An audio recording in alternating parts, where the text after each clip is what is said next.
Surat terbuka untuk Kapolri dari Aliansi Peduli Kemanusiaan untuk Astrid Garda.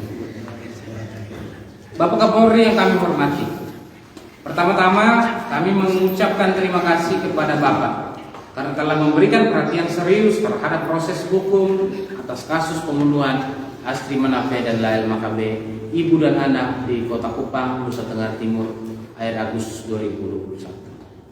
Berkat perhatian dan atensi dari Bapak sehingga penanganan kasus ini mengalami kemajuan dari yang sebelumnya lamban dan berjalan di tempat, dengan adanya penetapan satu tersangka baru sebagaimana diumumkan Kejaksaan Negeri Kejari Kota Kupang di media massa Minggu 24 April 2022. Seperti yang Bapak ketahui, berkas kasus yang menggemparkan publik tanah air, khususnya Nusa Tenggara Timur, telah diserahkan dan disampaikan langsung oleh Aliansi Peduli Kemanusiaan kepada Presiden Jokowi secara langsung dalam kunjungannya ke Nusa Tenggara Timur pada tanggal 24 Maret 2022 lalu. Keputusan Aliansi untuk menyampaikan langsung kepada Presiden karena berbagai upaya yang dilakukan Aliansi sebelumnya tidak membuahkan hasil, sebagaimana yang diharapkan, termasuk ketika kasus ini disampaikan langsung kepada Bapak melalui Komisi 3 DPR RI dalam rapat kerja bersama Kapolri beberapa waktu lalu.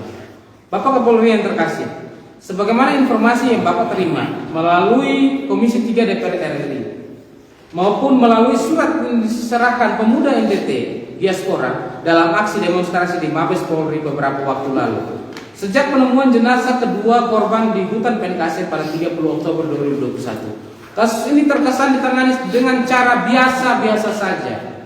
Aparat tidak begitu serius. Padahal faktanya pembunuhan ini merupakan kejahatan yang luar biasa, di mana ibu dan anak dibunuh secara keji lalu dikuburkan secara tidak manusiawi di sebuah hutan dengan maksud menghilangkan jejak para pelaku. Aparat Polda NTT sepertinya tidak ingin bahwa pelaku pembunuhan ibu dan anak ini terungkap.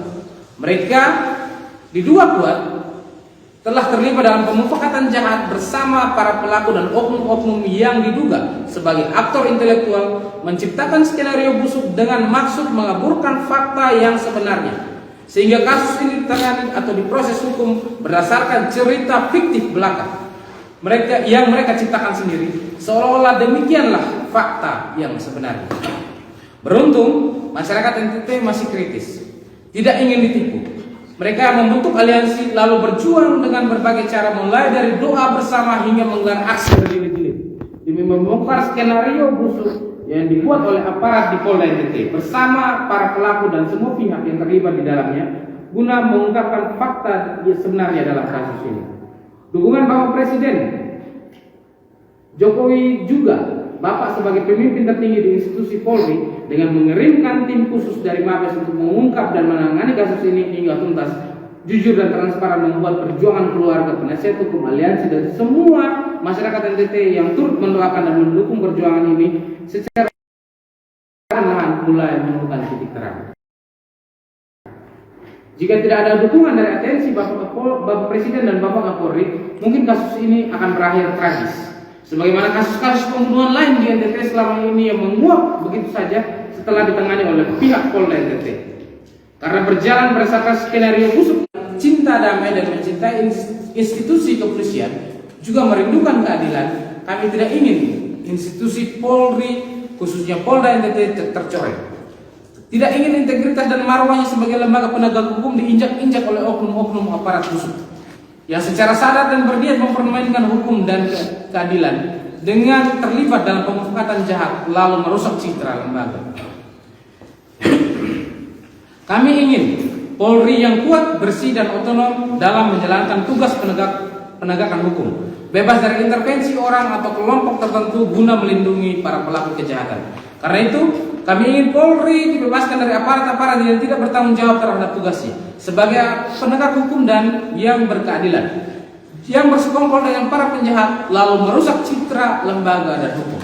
Kami juga menginginkan agar Kapolri tidak menempatkan oknum-oknum yang busuk sebagai pemimpin dalam institusi kepolisian, khususnya di Polda NTT, mulai dari tingkat Kapolsek, Kapolres dan Kapolda.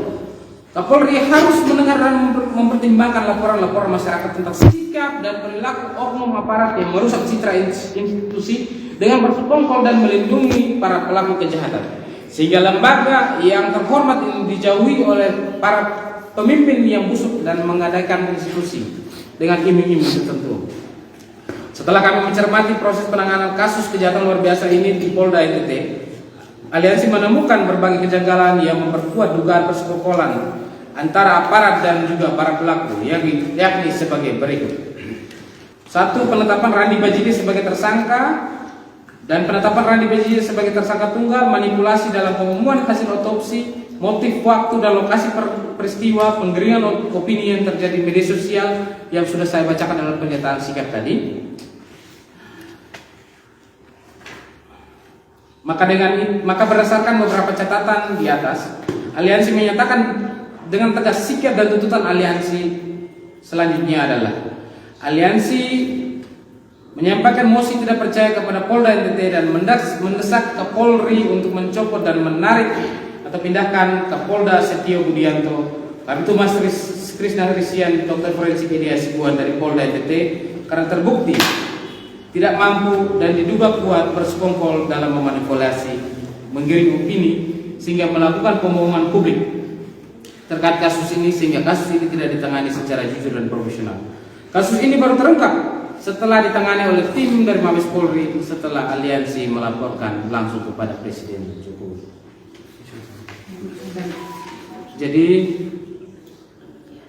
demikian pernyataan sikap dan tuntutan dan surat kepada Kapolri. Poin-poin dalam tuntutan ini kemungkinan akan bertambah tergantung situasi. Kita masih menunggu kabar dan sidang pertama akan dilakukan tanggal 11 Mei ini. Kami sudah berjanji, berkomitmen untuk mengawal kasus ini sampai selesai. Tembusan dari pernyataan sikap dan surat kepada Kapolri ini kami berikan kepada Kompolnas, Komnas HAM, Komnas Perempuan, Komisi 3 DPR RI, dan KPAI. Tertanda 27 April 2022, Aliansi Peduli Kemanusiaan untuk Asdal.